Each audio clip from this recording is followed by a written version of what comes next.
Hey everyone, Angel Tia here from Simply Angel Tia. In this tutorial, I'm just going to simply show you how to do a hexagon shape. For those of you who don't know what a hexagon shape is, it's a shape that has 6 corners. So all of these corners here add up to 6.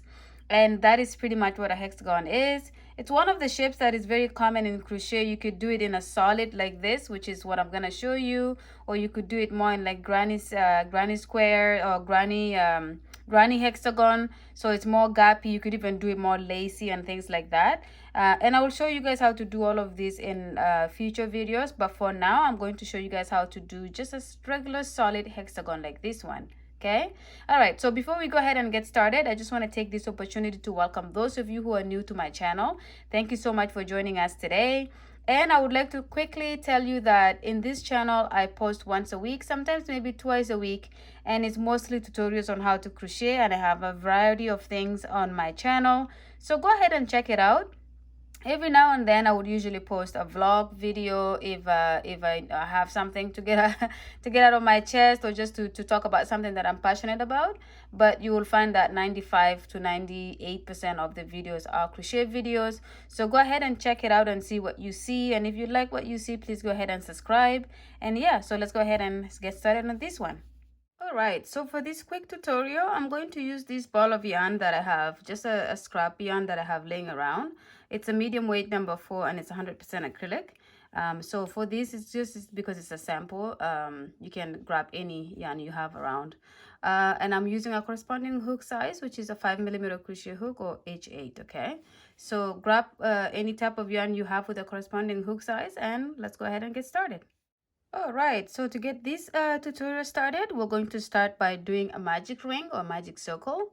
And I'm going to do it like this.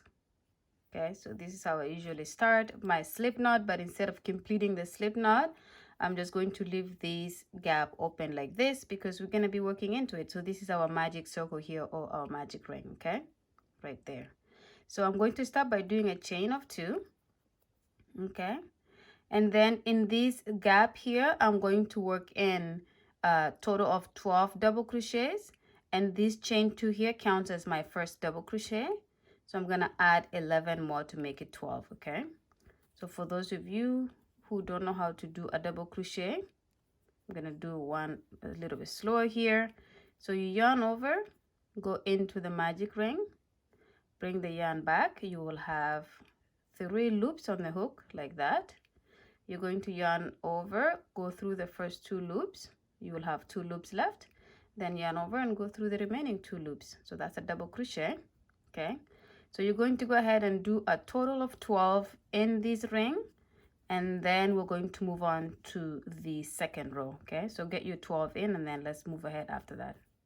Okay. So this is my 12 double crochets in the magic ring here. So I'm just gonna pull the tail that we had left, and we're gonna pull it so that we can close in the gap like that. And then we're going to also close in this gap here by slip stitching in the top stitch of the double crochet stitch that we completed. So from the start of this row. So you're just gonna do it like that, and you have your complete circle right now like this, okay? So this is the first row finished. For the second row, we're going to start by doing a chain of 2. And in this stitch right here, we're going to do 2 double crochets. Okay, so in the same stitch, just like that. And keep in mind, this chain 2 counts as a double crochet, but it doesn't count towards these 2 here. So it's going to be counting towards when we're finishing off the row. And then in the next stitch, you're going to do another 2 double crochets in the same stitch. Okay, so in this row here, we're starting to increase, but we're increasing by doubling up the double crochet stitches by doing 2 per stitch. So we're going to go from 12 stitches to 24 stitches because we're doubling up the number of stitches by doing 2 per stitch. Okay, so go ahead and do that, and make sure you have your 24 stitches. When you come to the end here and you've completed your last one, your last double crochet, come back, and then I will show you how to connect it to the other side and start our third row, which is where we're going to establish the hexagon corners. Okay, so I have done my final 2 double crochets in this stitch here, and now we have just one, and we have 1 stitch to go. So I have 23 stitches. I need to do one more to make it 24 stitches. So I'm going to do my final double crochet stitch in that final stitch, and I'm going to then slip stitch on top of the double crochet stitch from the previous row, which was the chain 2, and then that makes these two a double here. Okay, so as you can see now, it makes this and this side merge together, making that 2 double crochets in the same stitch.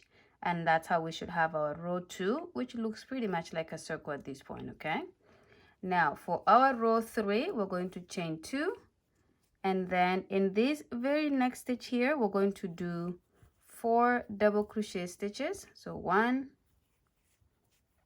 2,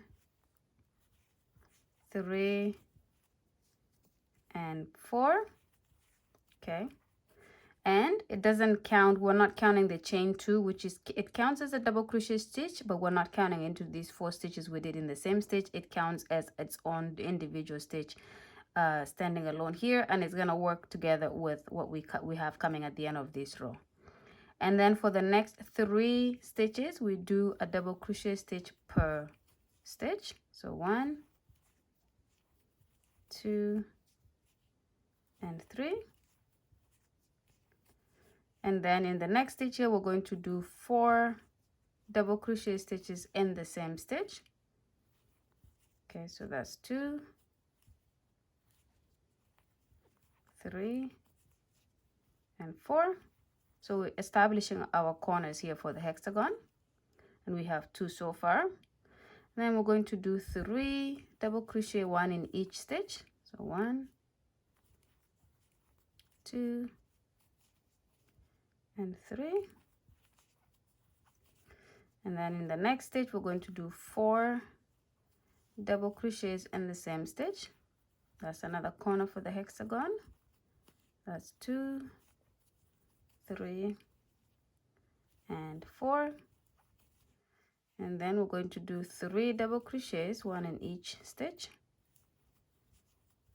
So you kind of get what we're doing here. Okay, and then we're going to do 4 double crochets in the next stitch.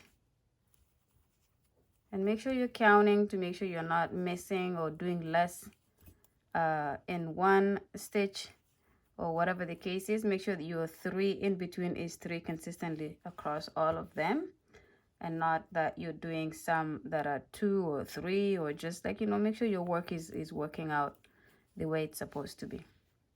Okay, so we have, as you can see here, we have 4 corners completed. We need to do 1, 2, 3, 4.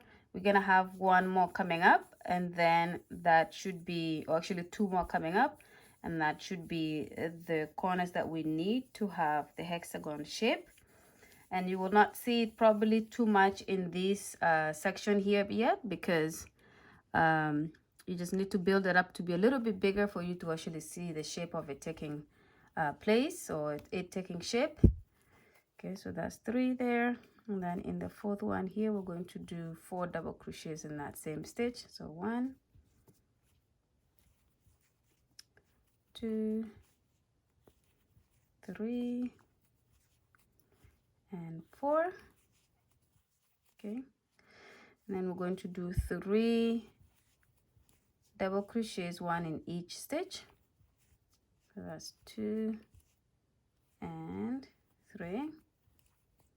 And then our last hexagon is going to be right here, or our last corner of the hexagon is going to be right here, where we're doing 4 double crochet stitches in the same stitch.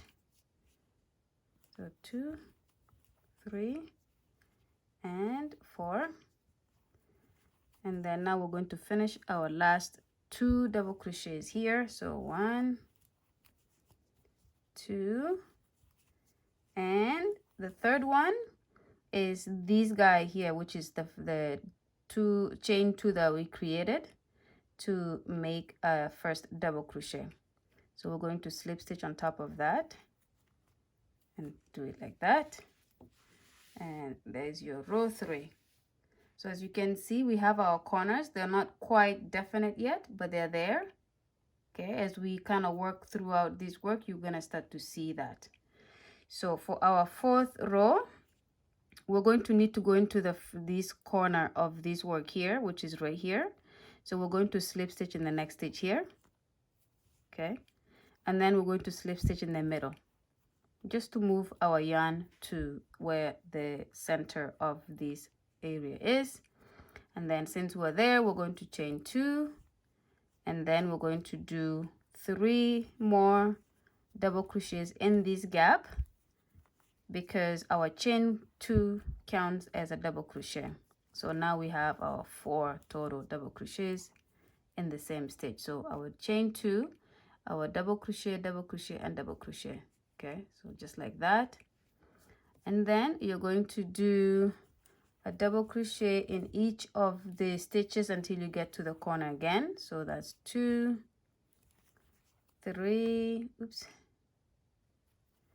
3, 4, 5, 6. I'm crocheting way too fast. 6, and then now we're in the middle. This is the middle here. We have 2 double crochets right here, 2 double crochets right here, and there's the middle. So it's the middle of our 4 double crochets. Then we do our 4 double crochets in that middle part. So 2, 3, and 4, just like that. And then we're going to do a double crochet in each stitch for 6 stitches. 2, 3, 4, 5, and 6. And again, as you can see, we're now in the middle. Okay, this is where our 4 double crochets are from the previous row. And since we're now at the middle, we do our corner there, which is our 4 double crochets in the same gap, on the same stitch, I should say. And then you just continue to do that pretty much throughout the row, this row, and then you again come and slip stitch on the other side, and then you continue to build up your work that way. And as you keep going, you will start to see the definite shape of the hexagon. So I'm going to finish this row with you, and then I'll ask you guys to increase by doing a few more rows, just so we can have a shape take place, and then that way we can actually see what our hexagon looks like. Okay, so I do my 4 double crochets in that stitch, and then I move on by doing 6 double crochet in each stitch for the next 6 stitches in the next 6 stitches. And then on the 7th, I do my 4 double crochets, and so on and so forth. So do that until you get to this corner here.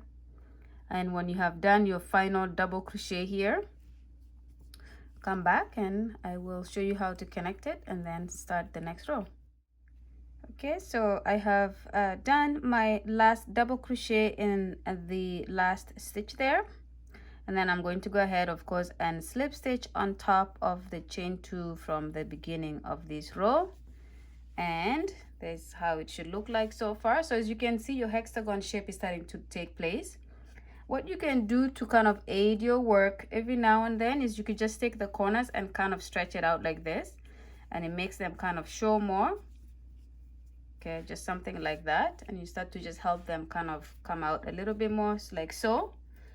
Okay, so that is 4 rows. What I'm gonna do is I don't have enough yarn to do more than 5 rows, so I'm gonna do 1 more row of this. And as you can see, I slip stitched here, and then of course you have to slip stitch into the corner here. So I'm just going to show you guys that quickly here. You just slip stitch into the corner again, and then you do your chain 2 so you can work your 3 extra double crochets plus the chain 2 to make it 4, and then just continue to work around until you come back to this beginning here. So I'm gonna do the same, and then when I have my 5th row, I'm gonna come back and then we will look at how it looks all together, and that should also be the end of the tutorial. Okay, see you guys in a bit. Okay, so as you can see here, I have gone ahead and completed the total 5 rows that I said. I ran out of yarn, so I couldn't do 6. I could have would have probably liked to do 6 just to see how big it would get and the shape taking even more shape. But yeah, this is pretty much 5 rows here, and I think it's enough for you to see the shape of the hexagon. Yeah, and this is pretty much where we're gonna end it here. Yeah, thank you so much. I hope you learned something from this tutorial, simply just how to do a shape. I'm going to do a series of these where I do different shapes, especially for you guys who are beginners. That way you can learn how to do shapes before you can actually go into more complex projects. Okay, so thank you so much again, and I will see you guys in the next one. Bye bye.